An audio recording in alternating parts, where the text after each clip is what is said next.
And this is Thmanyah LTR, and I'm Romus Hirbani.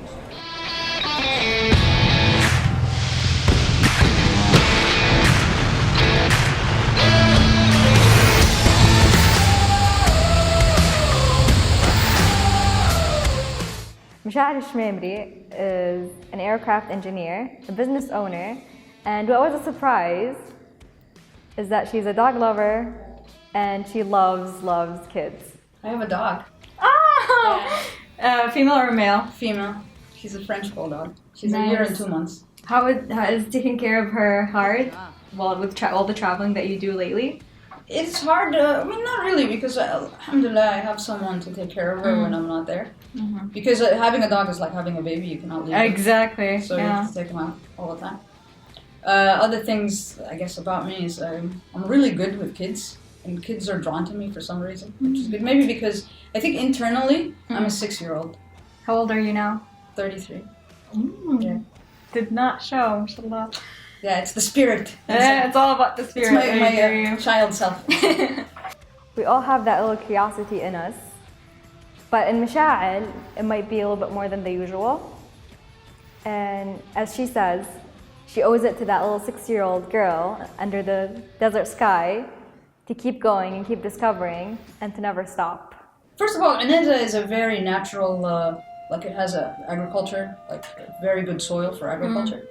And it's pretty. And when I was there, I was mainly in my uncle's farm. Yeah. Because 2 of my uncles have farms there, and they're gorgeous. They're huge, and they have nafood, which is sand dunes and stuff.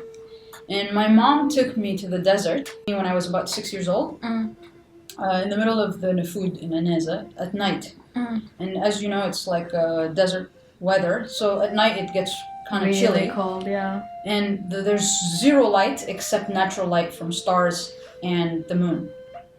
And so she took me there at night, and then the cool thing is you hear the faint moaning of camels in the background. And so I'm sitting there, it's chilly, I look up, I hear these camels in the background, and as soon as I look up, I'm in awe of the stars. I'm like, what? You see such a high density because the sky is clear. I know. And there's no pollution of light anywhere. The density is intense, you almost see the arm of the Milky Way. So I was like, what the hell is that? I was very inspired, so I kept asking my mom, my sisters, my family, what are these things up there? Why are they called stars? Why are they there? Why do they flicker? Why do some flicker more than others? Why do some have certain colors and others don't? And why, how are they there? What does it mean? And do they move? Or, all these sorts of questions.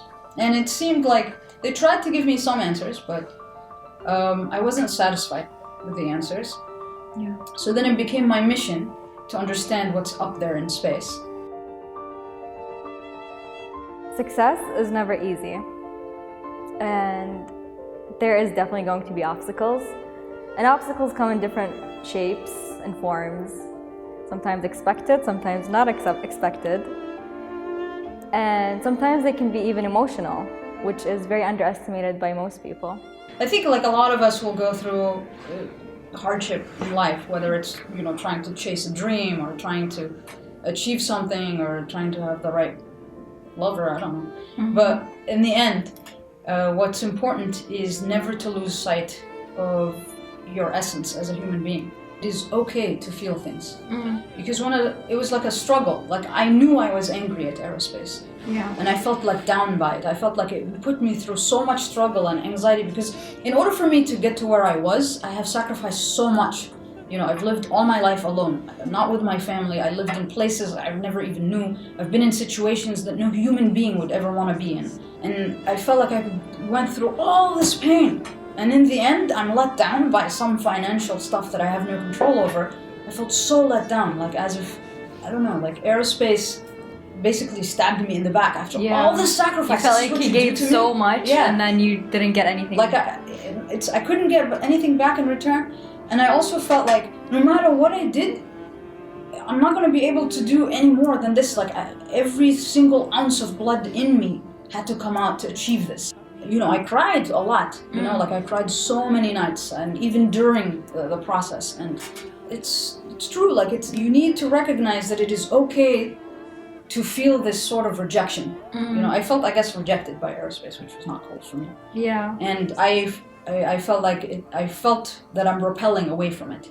So all the sacrifice was for nothing, you know? So that was where the pain came in. I have to push myself. And sometimes people's positive comments do provide the fuel for me to continue. Like, you know what? I know I'm tired. I know I'm exhausted. But I owe it to the next generation to come to do this, to help them pave the way for the future. So then it gives me some sort of a drive. And the other thing is, I keep thinking back to that child that went to the desert at 6, and I'm thinking, you know, it is unjust for me to say, hey, the world has stopped me because I'm too exhausted. I must, you know, live up to her expectation, that 6-year-old.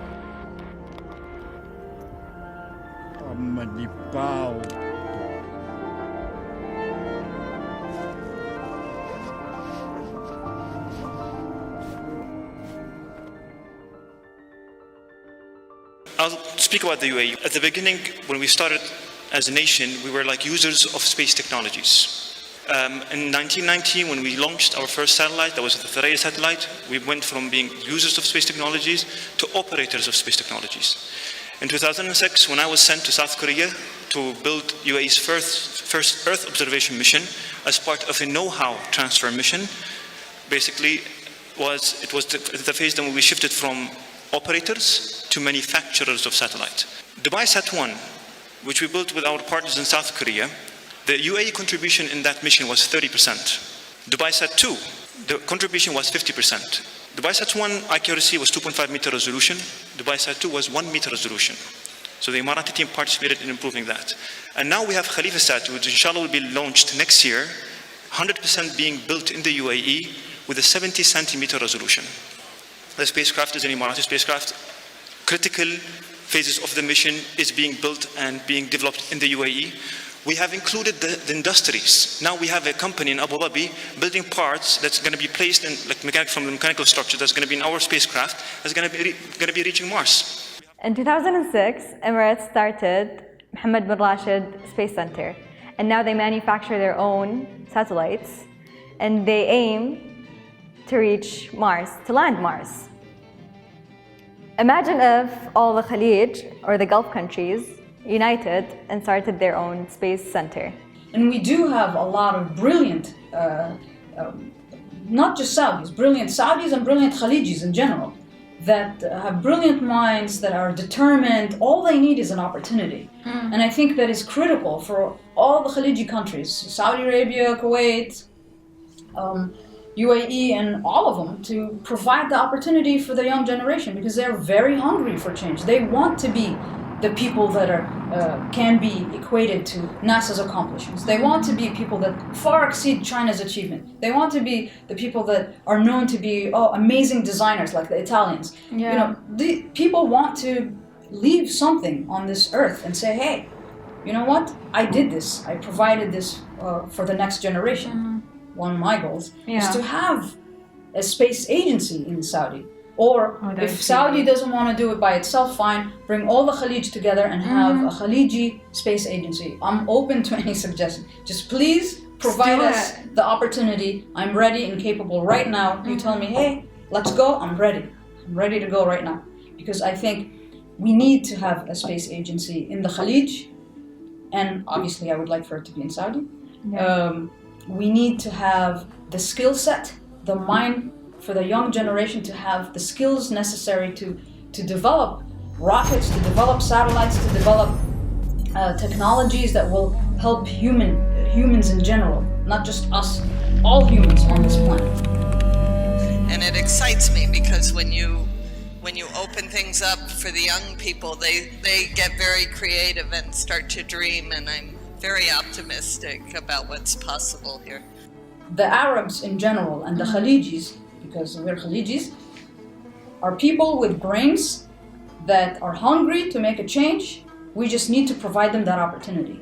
So you give them that opportunity, they will far exceed your expectations. But you just need to start somewhere. So we're ready to start now, let's do it now.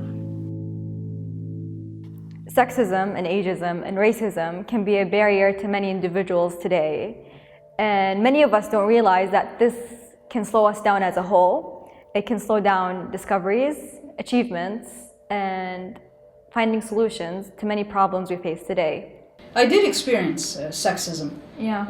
In terms of like, oh, you're just a woman, whatever. Yeah. Now, they didn't explicitly say you're a woman. With They do the dismiss eyes. you. They do dismiss you. Or like And not then- being invited to a meeting or... Not only that, sometimes you work and you get put onto a program that you weren't initially on because some guy couldn't do what they needed to do, and then you start doing their work, and then in the end, guess who gets recognized? Yeah. You put in hours that are ridiculous, from 6 a.m. to 1 a.m. non-stop. You didn't take weekends for months, Yeah. and you've worked so hard, and in the end, they give a thank you for your efforts to some dude that was there from 9 to 5. Like, hello? Yeah. It bothers you, obviously, but you see, I think women must develop very thick skin I agree. and stay focused. Don't be like, oh, bye, I'm not gonna do this anymore since you can't even recognize me. No, force yourself and like do it like I'm in your face. Yeah, exactly. Okay? My credibility, my merits, My time, my talent Yeah. can be seen through my engineering work. You don't want to recognize it, I will continue to do it until the day you can no longer do what I can do, and then you have no choice but to recognize what Yeah, I'm doing. exactly. This is the attitude you must have. Eventually, you're gonna drill it into their brain like, whoa, we can't mess with her. Yeah. And then I've also experienced ageism, where they're like, oh, she's a young person, she doesn't know what she's talking about. So then I walk into a meeting with very senior people, and they immediately dismiss you like you don't know anything. And you can see it in their eyes, and then the moment you get up and start talking about what you're doing, it's like you slap them in the face. Yeah. It's a nice feeling. I can only So, imagine. I'm like, yeah. Yeah.